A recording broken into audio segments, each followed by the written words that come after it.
The courtroom was supposed to be routine, just another morning filled with petty charges. Tired defendants and impatient officers waiting for the judge to hand down decisions. But on this day, the air was different. You could feel it. Whispers carried through the gallery like static, rising and falling until a name cut through the noise. Leonard Briggs. Heads turned.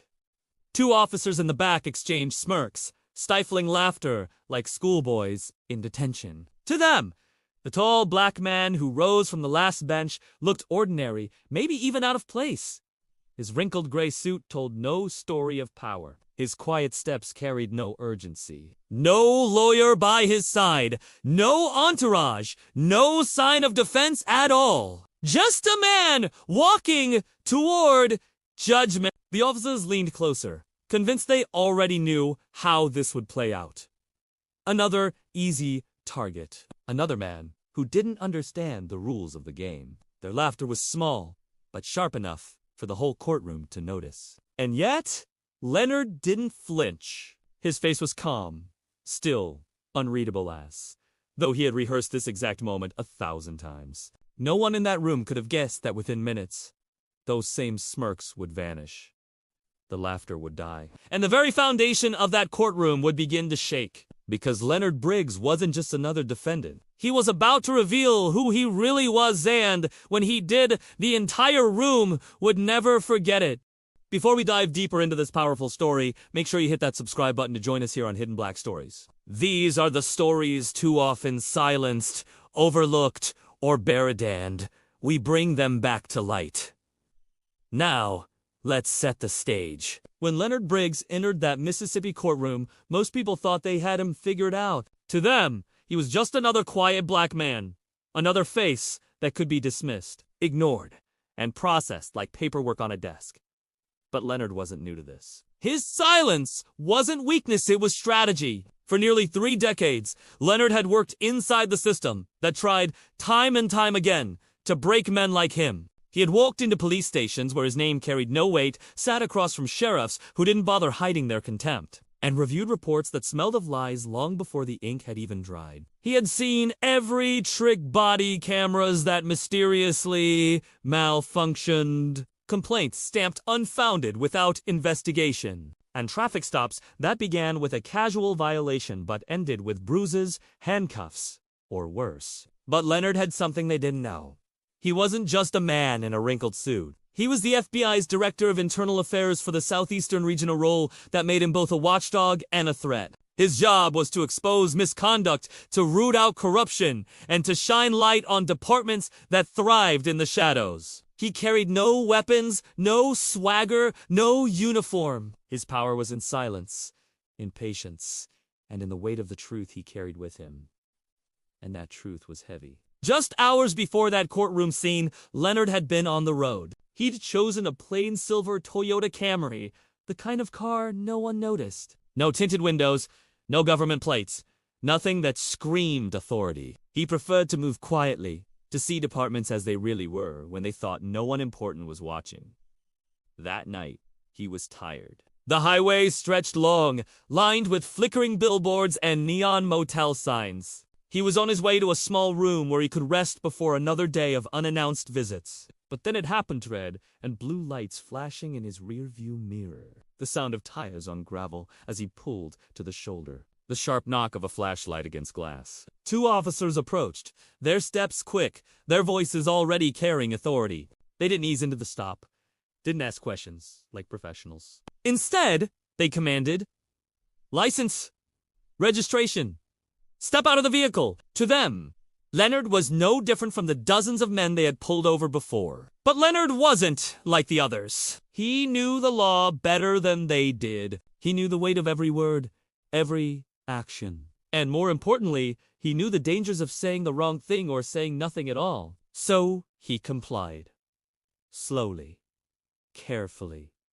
Not because he feared them, but because he knew they were already looking for a reason.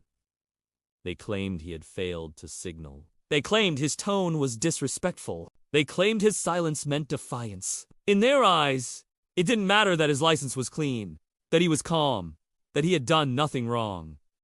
To them, the details were irrelevant. The story was already written before they even approached the car. By the time Leonard was pulled from the vehicle, forced to the ground, and hauled into a holding cell, he wasn't thinking about himself. He was thinking about the dozens of names he had already collected, people who had filed complaints that vanished into thin air, whose voices had been buried under malfunctioning cameras and falsified reports. And now, he was one of them. But Leonard wasn't the kind of man who let injustice pass quietly. He had prepared for this moment, even if they hadn't. Because tucked inside his coat pocket, hidden beneath the fabric, was a small audio recorder. It had clicked on the second those lights flashed in his mirror. And with it, he had captured everything: their words, their aggression, their choices, evidence they never expected to face. So when those same officers laughed at him from the back of the courtroom, mocking his silence, they had no idea what was coming. To them, Leonard was powerless. To Leonard, this was exactly where he needed to be. The stage was set. The trap had been sprung, and the real story was only just beginning. The courtroom was buzzing, but not with respect. The officers who had dragged Leonard in the night before sat at the back, their smirks sharp, their laughter low. They thought the show belonged to them. They thought Leonard's silence meant surrender. The judge, an older man with thinning hair and a practiced voice, glanced over his glasses at the file. The charge was small failure to comply during a traffic stop, the kind of case that usually wrapped up in minutes. To him, this was just another line on the docket, another face in a sea of defendants who would be forgotten before lunch. But the weight in the room was different. People noticed the way Leonard stood, tall and steady, without a lawyer, without an ounce of hesitation. No one could read him, but everyone felt that calm pressure that makes silence louder than noise. The judge asked if he had counsel. Leonard said no. He asked if Leonard wanted to speak. Leonard said only that the report matched the charge. His words were short, clipped, careful, the kind that revealed nothing but hinted at everything. Behind him, the officers chuckled again, loud enough to turn heads. They were enjoying this. They thought they had written the script. Pull over a black man, accuse him of disrespect, drag him in, laugh while the judge handed out punishment. They'd seen it before. They thought they'd see it again. But Leonard wasn't here to play their script. Instead, he moved closer to the bench with deliberate steps. Every sound in the room seemed to magnify the scrape of his shoes on the floor, the shuffle of papers, even the quiet breathing of the gallery. He reached into his coat, slow enough to raise tension, controlled enough to send one officer's hand twitching toward his holster. Then he placed it down. A badge! A laminated ID. Not just any badge, but the one that carried weight across states and counties, through departments and offices where power often shielded corruption. I am Leonard D. Briggs, he said in a calm voice that carried more force than a shout ever could. Director of Internal Affairs, Federal Bureau of Investigation. The room stopped breathing. The judge froze, staring at the badge as though it might burn through the bench. His mouth opened, then closed. One officer sank back into his seat. The other stared, pale and wide-eyed, as though he had just watched the walls of the courtroom tilt. Silence stretched long enough for everyone to feel it. Then the clerk stood. The kind of clerk who had spent 30 years watching men try to bluff their way through this room. She looked at the badge, at Leonard, and then at the judge. Her instincts told her this wasn't a bluff. Your Honor, she asked carefully, would you like me to place a verification call? The judge nearly tripped over his own words to say yes. When she left the room, the tension thickened. Whispers rolled like waves, but Leonard stood still, hands at his sides, face calm. He didn't argue. He didn't raise his voice. He didn't need to, because he knew the truth. The louder they laughed, the more fragile their power really was. Minutes later, the clerk returned with a small notepad in her hand. Her expression said everything before her words did. Confirmed, she announced. Internal Affairs. FBI? 27 years? Southeastern Division? The air shifted instantly. The officers' smirks dissolved. The judge leaned back, suddenly smaller behind the bench. The prosecutor fumbled with his notes, but said nothing. And then Leonard spoke again, his tone even steady, measured. He laid out what had happened to stop. The aggression, the body cams that never clicked on, the hours in a holding cell without cause. He didn't raise his voice, but the room leaned in to catch every word. He wasn't there for sympathy. He wasn't there for revenge. He was there for accountability. The judge tried to offer an apology, but Leonard cut him off. He didn't need apologies. He wanted the charges dropped and the officers suspended pending federal inquiry. The judge granted it on the spot. The officers stood, stunned, realizing their power had evaporated in a single moment. They whispered excuses. We didn't know who he was. Leonard turned and answered simply, "You didn't ask." And with that, the tide had turned. What had started as mockery had become exposure. What was meant to humiliate Leonard had instead cracked open something far bigger. Because now, the spotlight wasn't just on him, it was on the department, the town, the system, and this was only the beginning. The echo of Leonard's words, "You didn't ask," still hung in the air when the courtroom doors opened. A hush swept across the room as two men in dark suits stepped inside. They weren't part of the local police. They weren't small-town deputies. They were federal agents, called in by Leonard himself before he ever set foot in that courtroom. The officers in the back stiffened. Their laughter had vanished, replaced by a creeping fear that grew with every step the agents took toward Leonard. The badge he had laid on the judge's bench, wasn't he, just for show it, was a summons, a signal that the games they played on backroads and late-night stops had reached their end. Leonard turned, his calm gaze sweeping across the room. He didn't need to shout. He didn't need to pound his fists. His presence alone carried the weight of accountability. He requested the agents to escort the officers forward. The same men who had dragged him from his car now stood exposed before their peers, stripped of the arrogance that once cloaked them. The judge cleared his throat, but his authority had thinned. He stammered, fumbling for words, trying to regain control of the courtroom. Leonard didn't give him the chance. "I've spent years collecting complaints about this department," Leonard said, his voice steady. "Dozens of citizens silenced, reports that disappeared, cameras that failed, records that were doctored, and now, first-hand evidence recorded, timed, and undeniable." He reached into his coat once more, pulling out the small audio recorder that had captured every moment of the traffic stop. A federal agent plugged it into the court's audio system. Then the playback began. The room filled with the harsh voices of the officers' commands barked without cause. Threats laced with mockery. The sound of Leonard's compliance met with hostility. Every word echoed louder than the last, erasing doubt, stripping away excuses.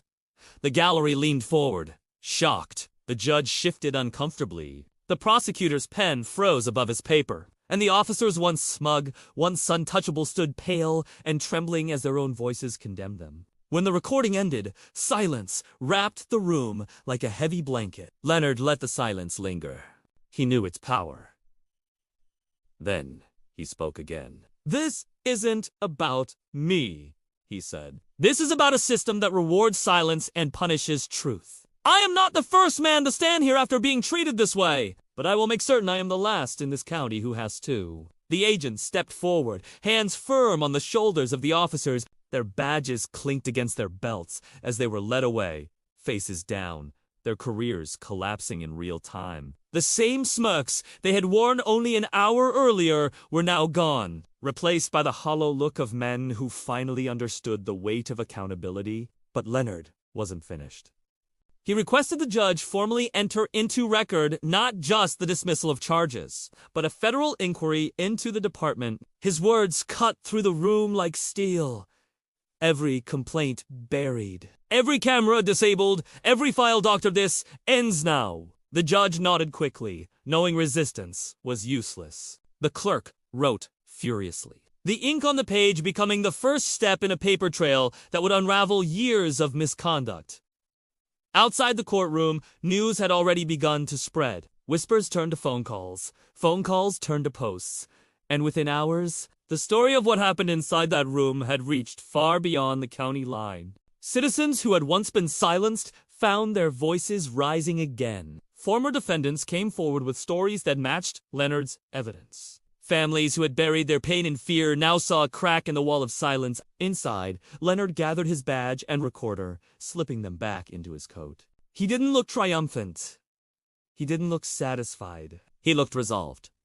Because this wasn't a victory, it was a beginning. The officers were led out in handcuffs. The courtroom emptied slowly, people murmuring about what they had just witnessed. Some shook Leonard's hand, whispering, "Thanks." Others stood back, still stunned that a man they thought was powerless had turned the entire system on its head in a single morning. And through it all, Leonard remained calm. He didn't celebrate.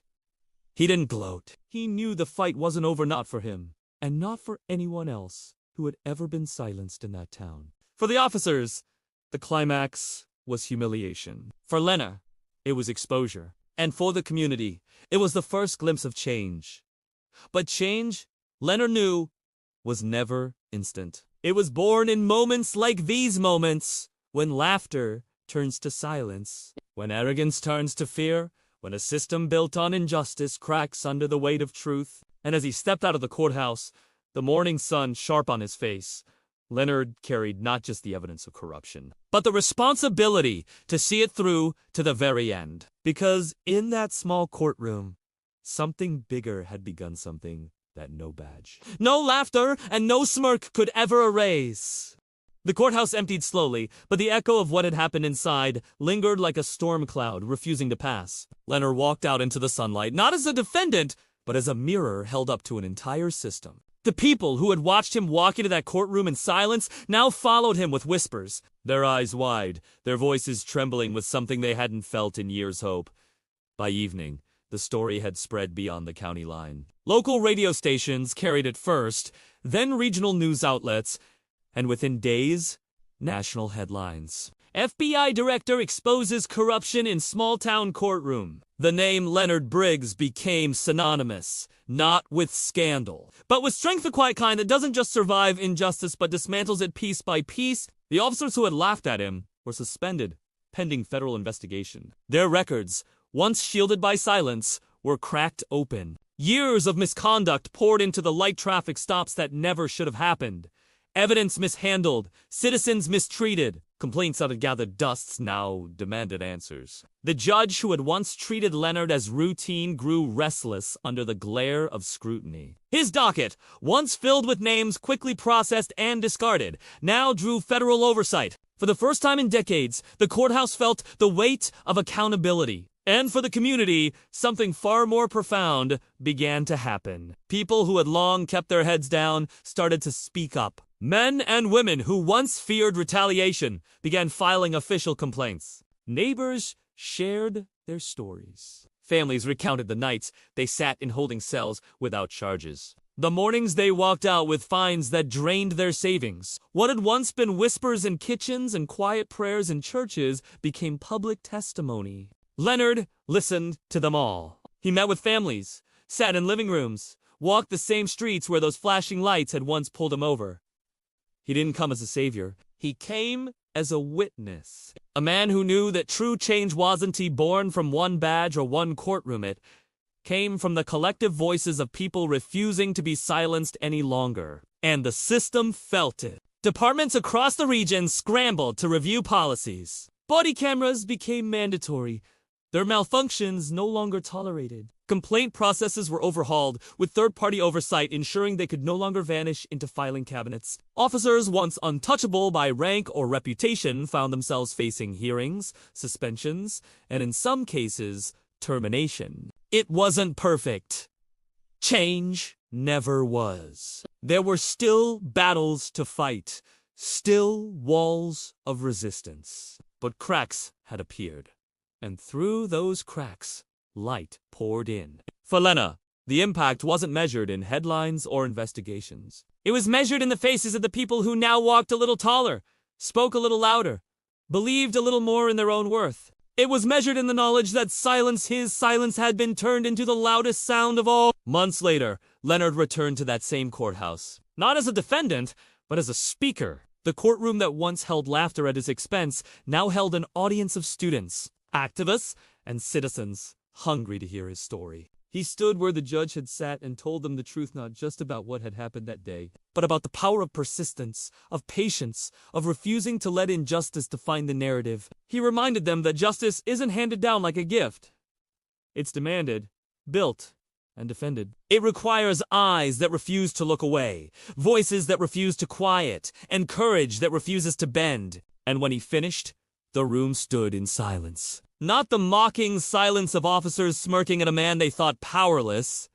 This was different. It was reverent, heavy, filled with the recognition that they had witnessed more than a story. They had witnessed proof that truth, once spoken, can never be silenced again. As Leonard left that courthouse for the second time, he carried no bitterness, no desire for revenge. He carried something far heavier and far more valuable, the responsibility to continue. Because he knew that for every story like his, there were countless others still untold. Countless voices still waiting to be heard. And that is the weight of stories like this one. They do not end in a courtroom. They ripple outward into homes, into communities, into generations. They remind us that laughter at another's expense can turn to silence in an instant, and that silence can grow into the loudest cry for justice. So the next time someone is dismissed, ignored, or laughed at because of the color of their skin, remember Leonard Briggs. Remember how quickly the story can change. And remember the question that lingers long after the headlines fade. If one man's silence could bring a system to its knees, what might happen if all of us refused to be silenced?